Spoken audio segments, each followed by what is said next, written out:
లకు సంబంధించి కేసు బయటపడింది. ఇప్పుడు దాని వాస్తవాలు ఒక్కొక్కటిగా బయటకు వస్తూ ఉన్నాయి.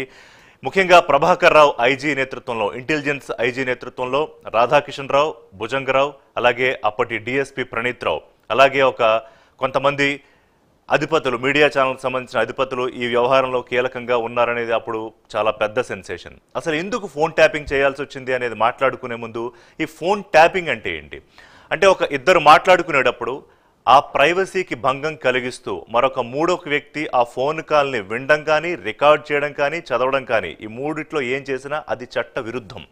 మరి ఫోన్ ట్యాపింగ్ ఎవరు చేయొచ్చు? కేంద్ర ప్రభుత్వము, రాష్ట్ర ప్రభుత్వాలు ఫోన్ ట్యాపింగ్ చేయొచ్చు.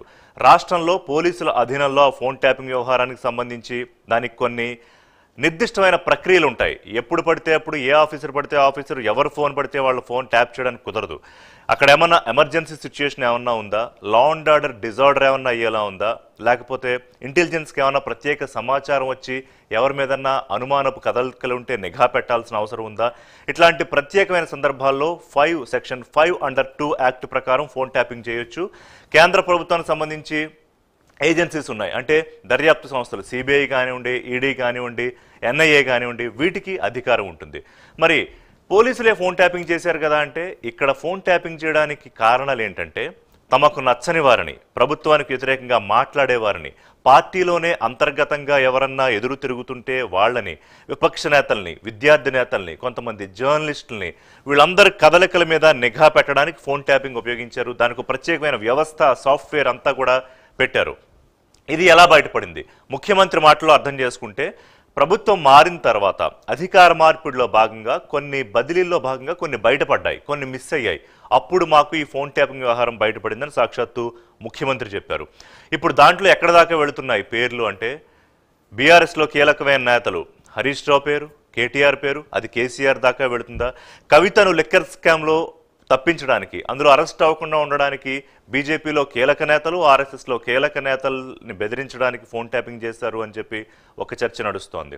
అలాగే ఫామ్ హౌస్కి సంబంధించి ఫామ్ హౌస్ ఫైల్స్, అక్కడ బీఆర్ఎస్ ఎమ్మెల్యేలని బీజేపీ కొనడానికి ప్రయత్నం చేసింది అనే అంశాన్ని తెర మీదకి తీసుకొచ్చి, దీని వెనకాల ఫోన్ ట్యాపింగ్ వెనకాల తీగలాగితే డొంకంతా కదులుతోంది. ముఖ్యంగా ఇప్పటి ముఖ్యమంత్రి రేవంత్ రెడ్డి ప్రతి కదలిక మీద, ఆయన నివాసానికి అతి దగ్గరగా ఈ మొత్తం వ్యవస్థకు సంబంధించి ఏర్పాటు చేసి రేవంత్ రెడ్డి సోదరులు, కుటుంబ సభ్యులు, వీళ్ళందరి ఫోన్లు నిఘా పెట్టడం అనేది ఇప్పుడు కీలకంగా బయటపడుతుంది. ఆఫీసర్లే కన్ఫెషన్ స్టేట్మెంట్లో చెప్తున్నారు ఏమేం చేసేవారు ఆ ఫోన్ ట్యాపింగ్ ద్వారా, ఎట్లా డబ్బులు ఎక్కడెక్కడ తరలుతున్నాయో ఏ రకంగా మానిటర్ చేసేవారు, ప్రతిపక్ష నాయకులకు సంబంధించినవి ఏమన్నా డబ్బులు ట్రాన్సాక్షన్ జరుగుతుంటే దాన్ని ఎట్లా కంట్రోల్ చేసేవారు, తమ మాట వినకపోయినా లేకపోతే ఆందోళనలు చేస్తారన్నా వాళ్ళని ఎలాగా బెదిరించి ఆపేవారు. ఇలా అనేక అంశాలు బయట పడుతూ ఉన్నాయి. ఎన్నికల కోడ్ ఉంది కాబట్టి ఇప్పుడు ఇంకా దీని మీద చర్యలు కాదు. దీని తర్వాత అంటే కోడ్ అయిపోయి రేపు రిజల్ట్స్ లోక్సభ అయిపోయిన తర్వాత ఏం జరగబోతోంది, తెలంగాణ ప్రభుత్వం, తెలంగాణ ముఖ్యమంత్రి రేవంత్ రెడ్డి దీని మీద ఎలాంటి యాక్ట్ తీసుకోబోతున్నారు అనేది కూడా మనకి అర్థమవుతుంది. ముఖ్యమంత్రి ఇవాళ ఢిల్లీలో మాట్లాడుతూ మేము ఎటువంటి ఫోన్ ట్యాపింగ్లు చెయ్యము అని చెప్పారు. ఎవరు ఫోన్ ట్యాపింగ్ చేయడానికి వీల్లేదు. నేను ముందే చెప్పినట్టుగా అది చట్ట విరుద్ధం. దానికి ఒక నిర్దిష్టమైన ప్రక్రియ ఉంటుంది. ఎందుకంటే రైట్ టు ప్రైవసీ యాక్ట్ అనేది మనకి ఇచ్చిన ప్రాథమిక హక్కుల్లో ఒక హక్కు. ఆ హక్కుకి భంగం కలిగితే నేరుగా సుప్రీంకోర్టుకు వెళ్ళొచ్చు. అది ఎవరు సామాన్యులిద్దరు మాట్లాడుకుంటున్నా ఆ ఫోన్ కాల్ కూడా వేరే వాళ్ళు వింటుంటే అది కూడా చట్ట విరుద్ధమే. సో ఈ ఫోన్ ట్యాపింగ్ గురించి కొంచెం ఇన్ఫర్మేషన్ ఇద్దామని ఇంత డీటెయిల్డ్గా చెప్తున్నాను. సో ఇందులో పొలిటికల్ యాంగిల్ ఏంటి అనేది చూస్తే, ఖచ్చితంగా ఇందులో గత ప్రభుత్వంలో ఉన్న బీఆర్ఎస్ పార్టీకి సంబంధించిన కీలకమైన నేతల పేర్లు బయటికి రాకపోతున్నాయి. కొద్దిసేపటి క్రితమే ఈడీ ఇచ్చిన ఒక అప్డేట్ ప్రకారం లిక్కర్ స్కామ్ వ్యవహారంలో కేసీఆర్ పాత్ర గురించి కూడా ఈడీ కొద్దిసేపటి క్రితమే ఒక ప్రకటన విడుదల చేసింది. అసలు మొత్తం ఢిల్లీలో వీళ్ళందరినీ కవిత తీసుకొచ్చి కల్పించారు, కేసీఆర్ని కలిసిన తర్వాత ఈ మొత్తం వ్యవహారం అంతా ముందుకెళ్ళిందని కూడా ఈడీ చెప్తోంది. సో ఇది ఎక్కడికి తేలబోతోంది? ఈ లిక్కర్ స్కామా, లేకపోతే కవిత అరెస్టా, లేకపోతే ఫామ్ హౌస్ ఫైల్సా? ఎన్నికల్లో ముఖ్యంగా 2018 ఎన్నికలు, తర్వాత ఉప ఎన్నికలు, 2023 ఎన్నికలు, వీటన్నిటిల్లో కూడా జిహెచ్ఎంసీ ఎన్నికల్లో కూడా ఫోన్ ట్యాపింగ్ ఎలా వాడామని రాధాకిషన్ రావు, భుజంగరావు స్పష్టంగా చెప్తున్నారు. సో దీని మీద మాట్లాడదాం. ఒక బ్రేక్ తర్వాత చర్చలోకి వెళ్దాం.